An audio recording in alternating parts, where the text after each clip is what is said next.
ساڵی 1975 ساڵی هەرس بوو، ساڵی شکاندنی ئومێد و خامۆش بوونی چرای شۆڕشێک لە کاتێکدا تاریکی باڵی بەسەر کوردستاندا کێشا بوو. گەلێک لە بەردەم چارەنووسێکی نادیاردا بوو، بەڵام لە نێو دڵی ئەم تاریکیەوە کۆمەڵێک ڕۆڵەی بە ئەمەکی ئەم خاکە بڕیاریاندا نەهێڵن چرای شۆڕش بکوژێتەوە. یەکێک لە گەشتری نەوچرایانەش ئەندازیار و ئەفسەر و پێشمەرگە شەهید ئیبراهیم عەزۆ بوو.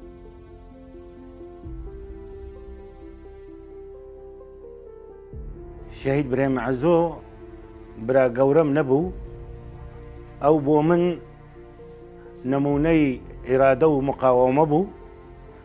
ڕۆژی سەخت زۆر کەس ئەمەلیان نەما بوو. شەهید ئیبراهیم عەزۆ و هاوڕێکان ڕێگای خەبات بۆ شۆڕشی تازە دەست پێکرد بە پشتیوانی و پلانی خوا لێی خۆش بوو مام جەلال بۆ ڕزگارکردنی کوردستان لە دەستی دوژمن. ئیبراهیم عەزۆ لە بنەماڵێکی نیشتیمان پەروەری عەشیرەتی گەرگەری لەدایک بوو. هەر لە منداڵیەوە زیرەکی و هەستی بەرزی کوردایەتی تێیدا بەدی دەکرا. ڕێگەی زانست و خوێندنی گرتە بەرو، گەیشتە کۆلێژی ئەندازیاری لە زانکۆی مووسڵ. لە ساڵی 1966 لەسەر 1967 لە زانکۆی مووسڵ وەرگیرا کۆلیجی هەندەسە بەشی کەهرەبا. ئیبراهیم عەزۆ کەسێکی خۆشەویست بوو، پەیوەندێکی زۆر لەگەڵ خوێندکاران لە زانکۆ دروست کرد. ڕۆژێک خوێندکارێکی عەرەب بەعسی لە هۆلەکە تەعلیق لە مامۆستا لە پوولەکە کرد. شەهید ئیبراهیم عەزۆ هەستا گوت ڕێز لە خۆ لە هۆلەکە و لە مامۆستا بگرە، ئەگەر نا ئێمە لە تۆ لە هۆلەکە دەرئەکەن.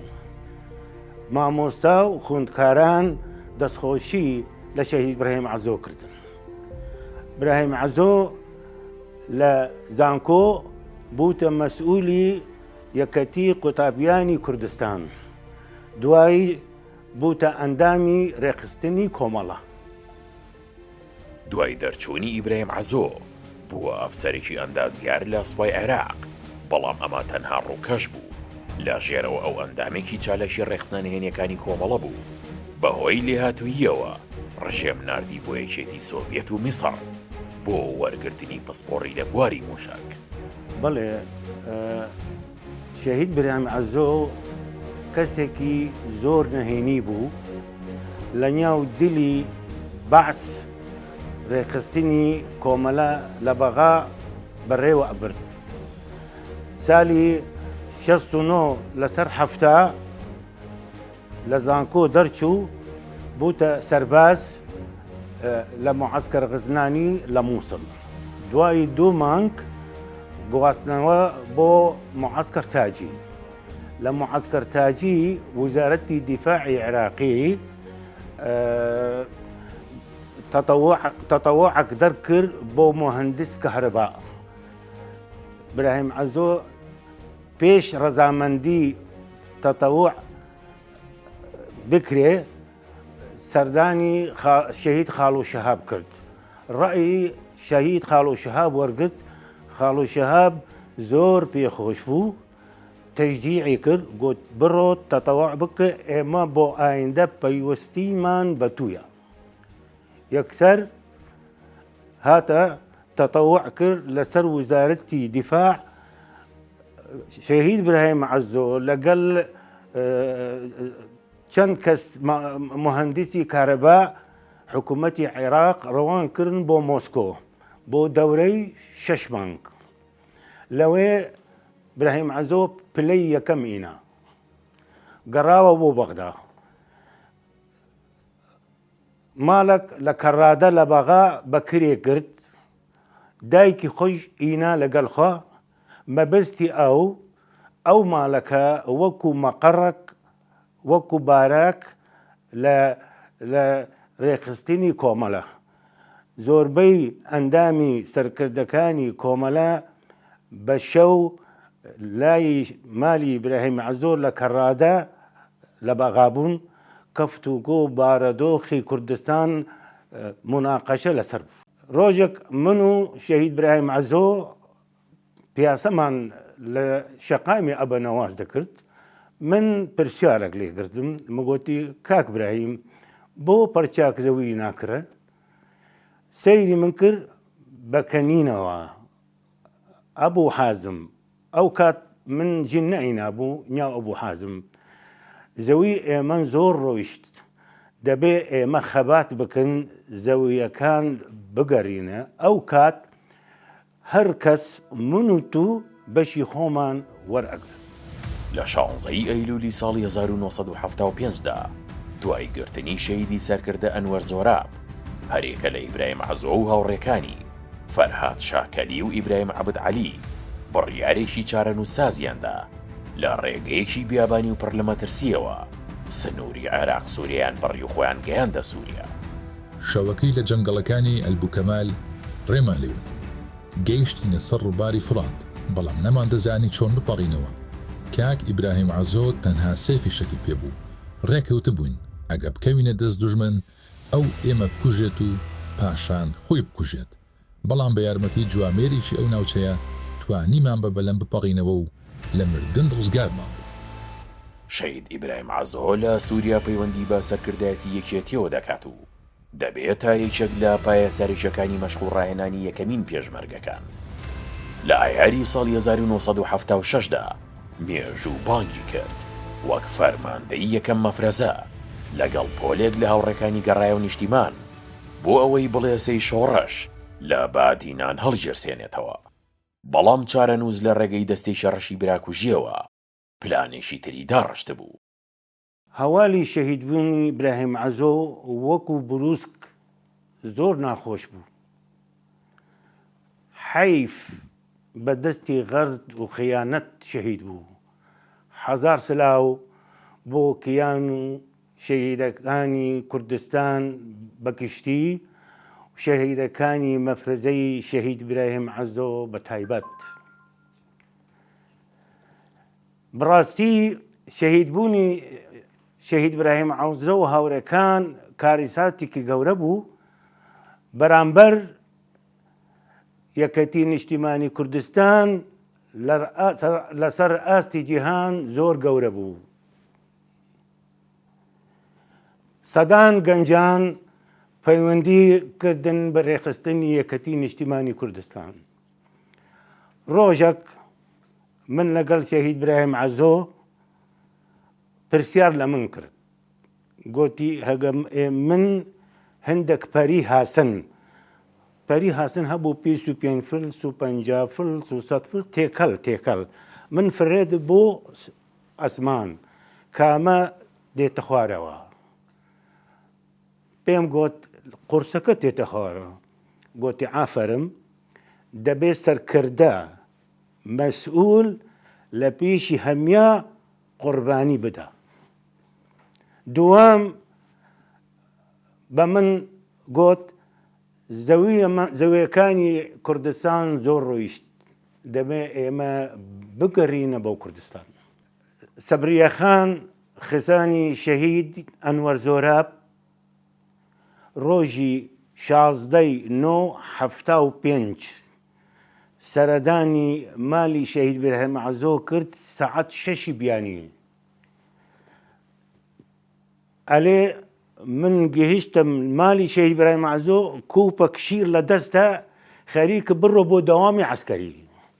ئەلێ من پێم گوت دوونێ بە شەو فەرهاد شاکلی و براهیم عەبد عەلی هاتن لای من ئەلێ خێرا بکە بڕۆ ئاگاداری شەهید براهیم عەزۆ بکەی نیاوی ئێمە لە ئەمنی عامە دەرچوو با سەعات 6 بیانی وەرە گەراج عەلاوی دا ئێمە محاوەڵە بکن دەرباس بن بۆ سووریا. ئەم ژنە بۆ مژوو بۆ تاریخ ئەڵێم شنە ژێرەیە شێرەیە شنە شێرە لەبەرچی مێردەکە لە سجنە دێتە لێرە کادێرانی کۆمەلە ڕزگار ئەکا. خوێنی ئیبراهیم عەزۆ و هاوڕێکانی بووە ئەو بنچینەیە کە شۆڕشی نوێی لەسەر بنیادنرا. سەرۆک مام جەلال لەبارەی ئیبراهیم عەزۆ دەڵێت ئیبراهیم عەزۆ چەند سیفەتێکی کۆ کردبەوە.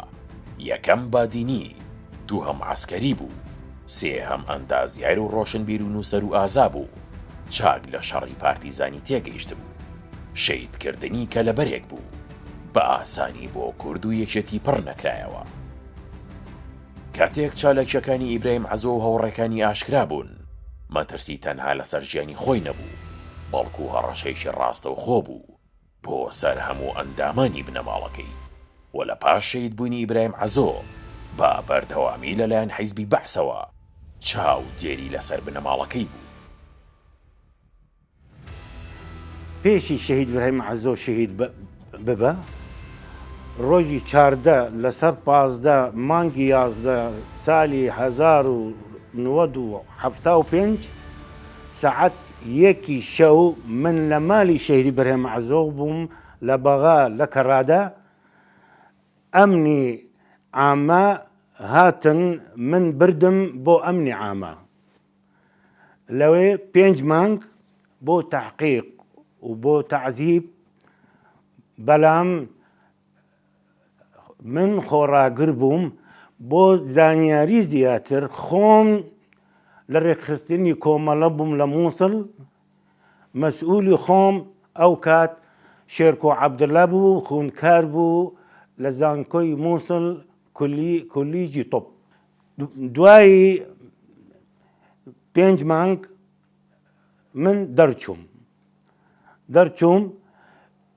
ساڵی 1986 جارێکی دن دوای شەهید بوونی شەهید ئیبراهیم عەزۆ، ئەمنی مووسڵ من و دایک بۆ 40 ڕۆژ لە سجنی ئەمنی مووسڵ گیراون. ساڵی 1995 مام جەلال لێخۆش بوو، نامەیەکی تایبەت بۆ من ڕەوان کرد. لە نامەکە ئەلێ ئێمە قەرزاری ئێوەنن، من حەز دەکەم بە زووترین کات چاوم پێ بکەوە. لە 9 شەش ساڵی 1996 من ڕێکەوتم، هاتم مام جەلال لە هەولێرم دیوە. کاتی من مام جەلال دیوە زۆر نامورتاح، زۆر خەفەت. بە من ئەلێ عومەر گەرگەری من خسارەتێکی گەورە کرد. شەهید ئیبراهیم عەزۆ خسارەتێکی گەورە بوو، حەیف ڕۆیشت. ئێمە ڕێکەوتن لەگەڵ مام، گوتی بڕۆ ڕێکخستنی نەهێنی جارێکە دەبکە، من پشتیوانی تومم، بەریت و پۆست مانگانە بۆ من ڕەوان بکە. من بەردەوام بووم لەسەر ڕێکخستنی نەهێنی تا ساڵی 2001. بەڵام ئەمن و مخابەراتی عێراق دەبەری ئێمە هەموو ئەزانن بە شەرەف، یانێ ئەوە 15-20 ساڵ ئێمە بارۆدۆخێکی زۆر خراپ. یەکسەر خۆم نامەیەک بۆ مام جەلال ڕەوان کرد، وەضعی ئێمە زۆر خراپە. دوای هەفتاک وەڵامەکە هات، مام جەلال ئەرێ بە زووترین کات لەگەڵ خەزانەکە مووسڵ چۆڵ بکە وەرە بۆ سلێمانی. خۆم ڕۆژی 5/3/2001 هەڵبژارد بۆ 2 هاوکار. یەکەم ڕۆژی ژەژن بوو. لە ڕۆژی ژەژن سەیتەرات کاتی حکومی کەسی ئەمنی گرنگ لەوێ نییە. دووەم قەرباڵغێکی زۆرە، خەڵک ئەڕۆ دێت. ئێمە لە ڕۆژی 5/3 حەرەکە کردن لە مووسڵ، ڕۆژی 7 مانگ 7/3 ئێمە لە سلێمانی بوون. پێشوازیەکی گەرمن لە ئێمە و لە خەزانەکەمم کرد. دوایی مانگەک دوو مانگ مام جەلال داوەتێکی تایبەت بۆ من و خەزانەکەم لە دۆکان سیاحی. مام جەلال زۆر خەفەتی دایک خوارد. دایک بەنەسی دایک ئەلێ مام جەلال سەر بەرزکە بەرخی مێر بۆ کێرە. مام جەلال زۆر پێخۆش بوو. وەرەقاکی سپی لەبەر دەمی مدانا گوتی داواکاری چ ببنووسە؟ پێم گوت مام جەلال ئێمە هیچ داواکاری نییە. لە باتی شەهید ئیبراهیم عەزۆ ئەوە من و کوڕەکان ئێمە هاتن خەبات بەردەوام بن لە خدمەتی یەکەتی نیشتیمانی کوردستان بن. ئەمە ئێستا کوڕەکانی من هەر یەک لە شوێن و خەبات ئەکەن بۆ خدمەتی خەڵک ئەکەن و خدمەتی یەکەتی نیشتیمانی کوردستان ئەکەن و ئێمە هەر بەردەوامن بۆ خدمەتی یەکەتی نیشتیمانی کوردستان. پیامی من ئەوەیە، یەک بۆ گەنجان با بڕۆن بۆ دەنگدان دەنگ بدەن ڕێزە بۆ خوێنی شەهیدان با خوێنی شەهیدان بە فێر نەچە. دووەم کوردی هەر چار پارچە کوردستان با بە یەک ڕێز بن یەک دەنگ بن ئەتوانن بە یەک ڕێز و بە یەک دەنگ حکوومەتێک تەشکیل بکە دەوڵەتێک تەشکیل بکەن. ئەوە سەرکەوتنە بۆ کوردستان.